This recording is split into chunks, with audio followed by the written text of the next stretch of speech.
Often, you will hear Pokemon card collectors talk about something called a master set. This fabled collection is basically just when you have every single card from a specific set. The standard cards, all the reverse holos, and of course the secret rares as well. Everything that you could pull from a booster pack, you have, and you've put it all together in one binder. Now, I am a Pokemon card collector. Don't worry, I play the game too. But like so many others, I find the idea of a full set of cards a lofty but beautiful goal. We love to catch them all, don't we? However, recently, a thought entered my mind. What if there was something more? What if there was something beyond just opening 1,000 packs of cards to get every single card in the set? But instead, like a shiny hunter in the video games, hunting down every single variation of every single card possible. The question occurred to me, how far could I truly take this? So, I decided to start with a set that I knew was easy and cheap to collect. A set that I could find anywhere, even if I'm not looking for it. Friends, my name is Wynton, and I'm here today to teach you about how to collect the Pokemon Scarlet and Violet Perfect Set. This stack of cards came out in March back in 2023, just 4 months after the Pokemon Scarlet and Pokemon Violet games were released. At the time of writing this video, this set has been out for a little more than a year, and at this point, you can find these packs in anything. And I do mean anything. I started with the basics. Quick note, this is only the English set. If you want to collect all the cards in Chinese or German, that's on you. There are 198 cards in the official set list, based on this number down in the bottom left corner of each card. 187 of those cards have reverse holo variants, which puts us up to 385 cards right away. That's 22 pages of 18-slot binder sheets. Add to that 60 secret rare cards, including 12 ultra rares, 32 illustration rares, 10 secret illustration rares, and 6 gold cards. Now, did you do all that math in your head? If you pulled every single card that you could find in a booster pack, you would need 25 binder sheets to hold your 445 cards. That's more than twice as many as that little 198 down in the corner. But here's where the real problem comes in.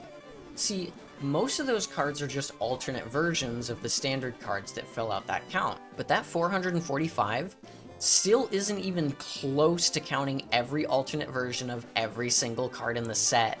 And that's what I'm talking about. And that's what has been slowly driving me into madness. But it's cool. It's fine. I'm good.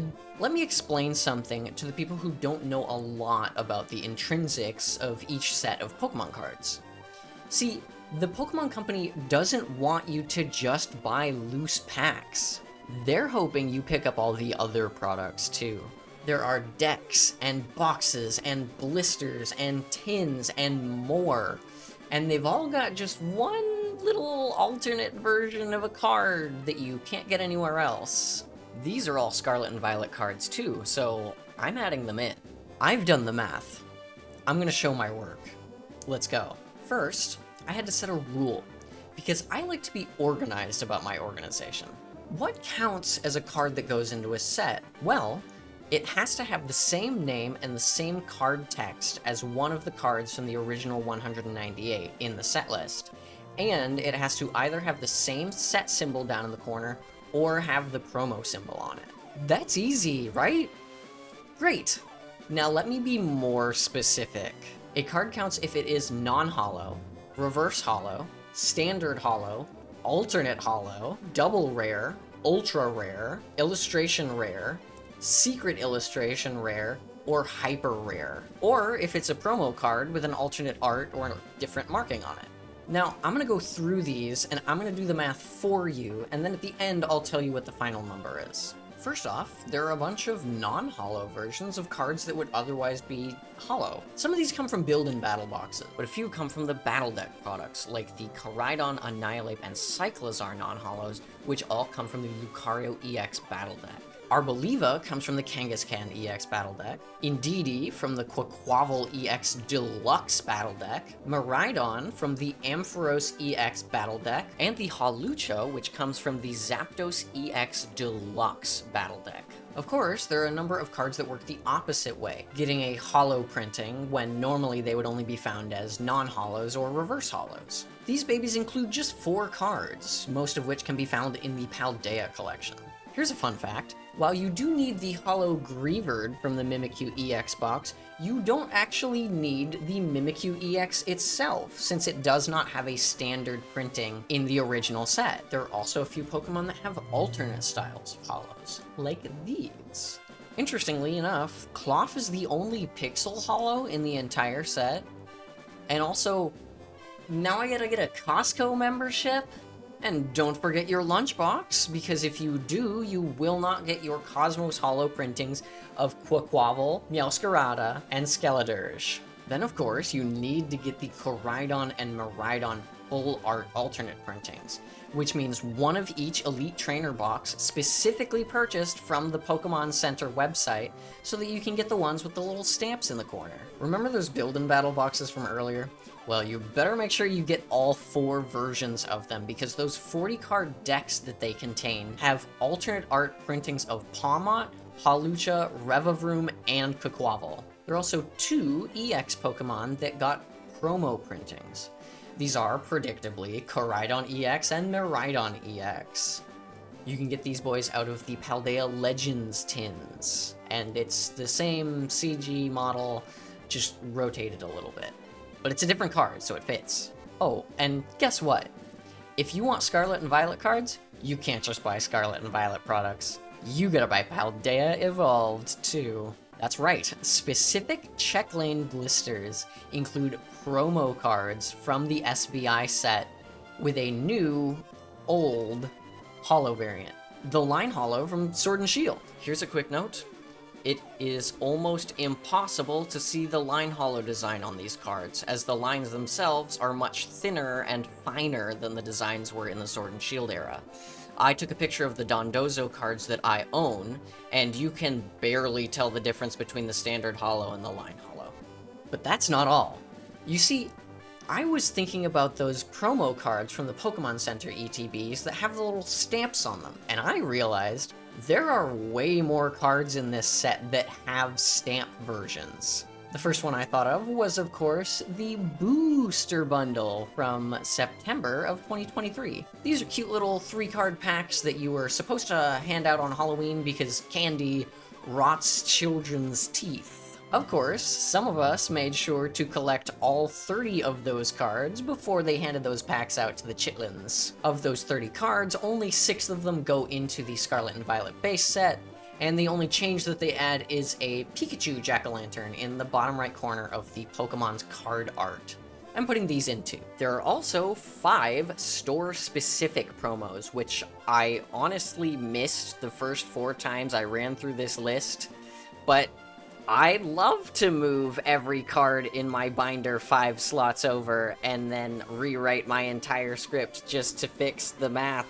Am I right, guys? Interestingly, these are all Lechonks, but different Lechonks. Lechonk 154 got a GameStop stamp here in the US, but in the UK it also came with a set symbol stamp.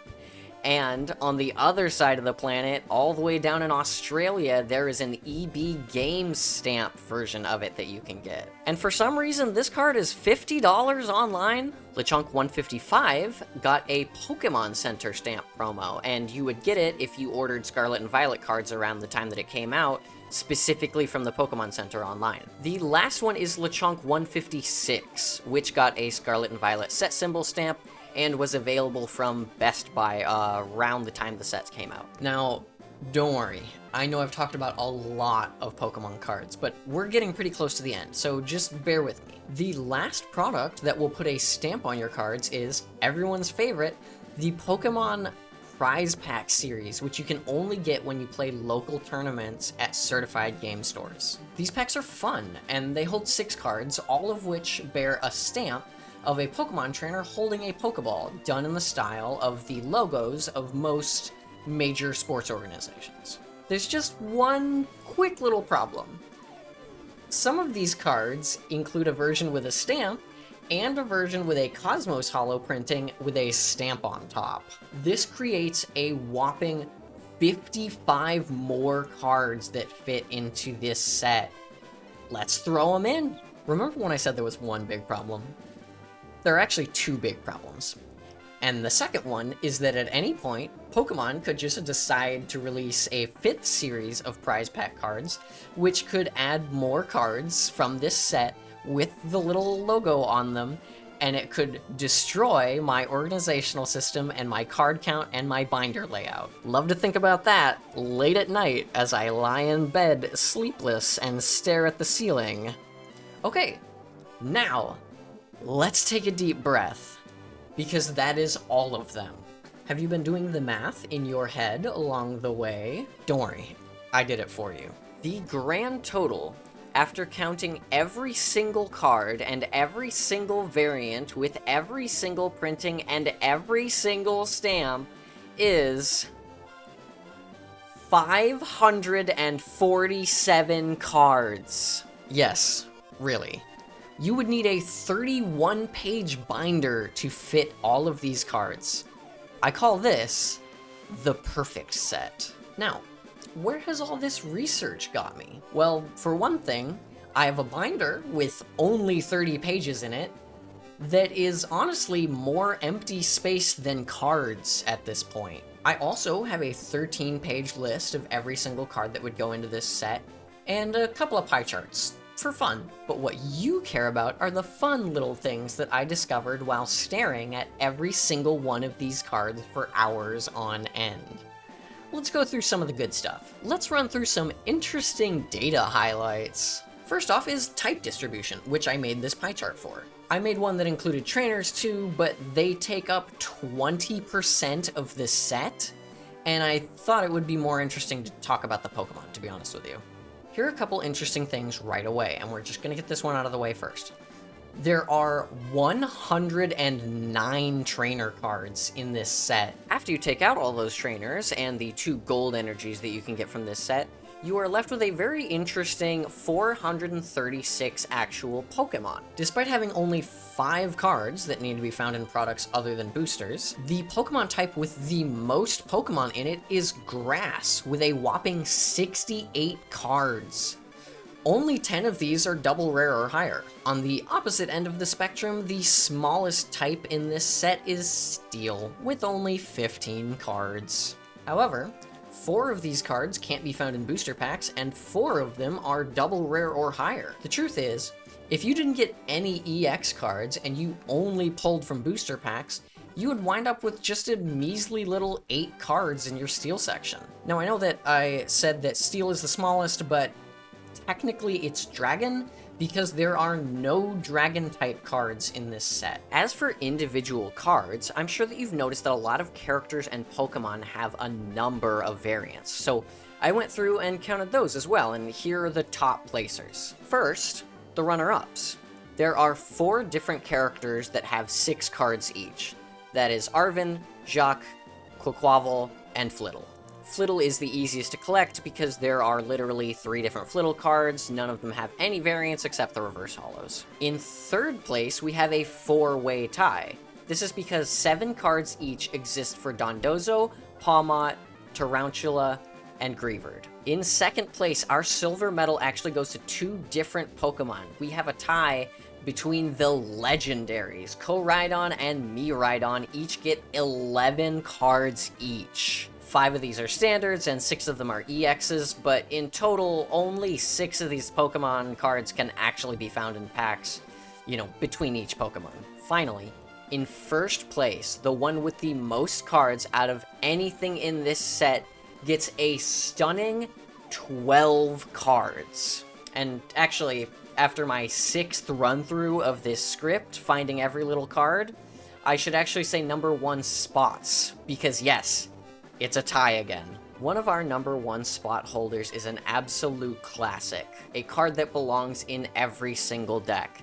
I'm talking about old reliable Professor's Research. Turo and Sada sitting up there on that throne. There are 6 variants for each professor, and due to the rule that I established at the beginning of this video, these count as the same card. They each get 1 holo, 1 non-holo, 1 reverse holo, 2 play Pokemon stamped cards, 1 with the Cosmos holo and 1 without, and 1 full art ultra rare card. These supporters will take up more than a full page in your binder and look really good doing it. Now, what could also get 12 cards, you ask? I'm sure you can guess. This Pokemon is a symbol, recognized around the world for its stunning popularity and undeniable prowess. Unquestionably dominating, the final card in this set that takes up 12 spaces in your binder is everyone's absolute favorite Pokemon of all time, Lechonk. Let me tell you something. Lechonk is one of 3 Pokemon in this set, along with Flittle and Tarantula, that started off with 3 separate cards. The real problem is the store promos I mentioned earlier. Remember when I said that I would only count cards from the English version of this set? Well, like many Americans, I straight up forgot that they speak English in other countries. Which is one of the main reasons that I had to redo this script 6 times. There are a full dozen of these little piggies. I gotta go lie down. Those are the big stats. Now, I also analyzed the illustration rare and the secret illustration rare variants for a bunch of fun little details, and we'll just go through those real quick. When the Spidops EX secret illustration rare is placed above the Tarantula illustration rare, it forms a nice mural showing the Spidops using the Tarantula as bait to catch a Scyther. The Dolive illustration rare card depicts a scene in the olive tree fields outside of Cortondo. The Armarouge illustration rare card depicts a scene in the streets of Cascarafa after a rainstorm. The Clauncher illustration rare card includes a depiction of a Skrelp, despite Skrelp not having a card of its own in the set. There are a total of 15 Pokemon depicted in the underwater scene of the Wiglet illustration rare card, making it the busiest in the set. These include 7 Luvdisc, 3 Wiglet, 1 Toxapex, 1 Shelder, 1 Skrelp, 1 Psyduck, and a lone Slowpoke on the island in the back. There are 5 Tatsugiri included in the Dondozo illustration rare card, and I know you don't believe me, which is why I'm going to put little circles around them. The Pachirisu illustration rare actually includes 4 Pachirisu. Pawmi and Pawmo both show up in the Pawmot illustration rare. You can watch a family come together and grow up in the Ralt illustration rare, Kirlia illustration rare, and Gardevoir EX secret illustration rares. Very pretty. The Greavard illustration rare does not have other Pokemon in it, but rather has plushies of Gengar, Drifloon, Ghastly, Shuppet, Bayonet, and Ditto. The Riolu illustration rare has posters of Lucario and Medicham in its workout room, which used to be hanging from the wall. Despite being very blurry, there are actually 2 Cacnea and another Sandile in the background of the Sandile illustration rare card. There are 3 Cloth visible in the Cloth illustration rare, and they seem to be hanging out on the rocks in Area 3, where a Titan-sized Cloth can be found in-game. In the Mabostiff illustration rare card, Arven can be seen preparing a sandwich while wearing his signature purple pants from Violet.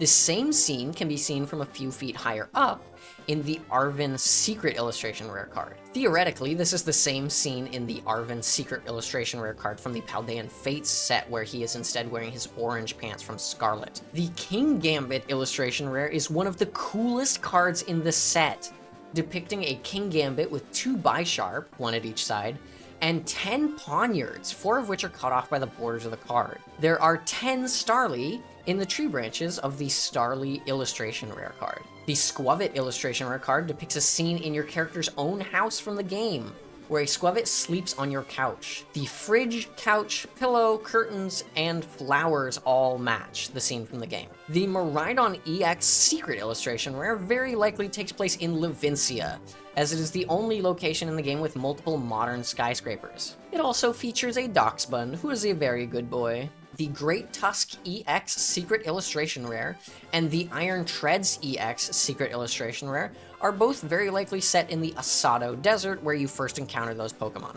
There is a Deden running in the foreground of the Koraidon EX Secret Illustration Rare, which is likely set in the forested area north of Casaroya Lake. Fun fact, the most expensive card in this set right now is the Miriam Secret Illustration Rare, which is just barely $20. Now here's some notes about the standard cards, which also have some fun little illustration details to them. The Scatterbug card is set in Artisan. The Skiddo and the Ralts cards are set in front of the Academy in Messagoza, which gets its own card, while the Krokorok card is set on the outside of one of the bridge entrances to the city. In the streets of the city, we can find Greedent as well as Penny, while the Staravia card is set in the air above. Inside of the Academy, we can find both Jacques and Miriam. The Growlithe, Mankey, and Cacnea cards are all likely set in Los Platos. The Buizel card is set on the Beach Court, which gets its own card, outside of Nemona's home in Cabo Polco. Up in front of the house, we can see the Grimer card. The Magnemite card is likely set on top of the hill in the Western Province, Area 1. The Silicobra is set to the east at the bottom of the hill. The Rotom 70 card is set above the Professor's Lab, close to Inlet Grotto, while the Arvin card is set in front of it. The Professor's Research cards are both most likely set inside of the lab. The Drowsy card is set in the East Province, Area 3 Desert. You can tell by the tilted watchtowers. The Poniard is set in one of the Team Star bases, most likely Giacomo's. Katie can be seen standing in her treetop arena in Cortondo. The Dondozo card also includes a Tatsugiri. There are 3 Flamingo in their card, and counting the underground candles, the Greavard card actually holds 6 Greavards. All of this has led me to understand one thing, and one thing above all else. I will never complete this set. So, there you have it. A comprehensive guide on how to lose your mind collecting every single card in the Scarlet and Violet base set. Thank you so much for watching this video. Please check the description for a link to the set list that I used to write this video. If you think I missed anything, please put that in the comments too, so I can further deteriorate my sanity. Also, please like and subscribe. Bye-bye!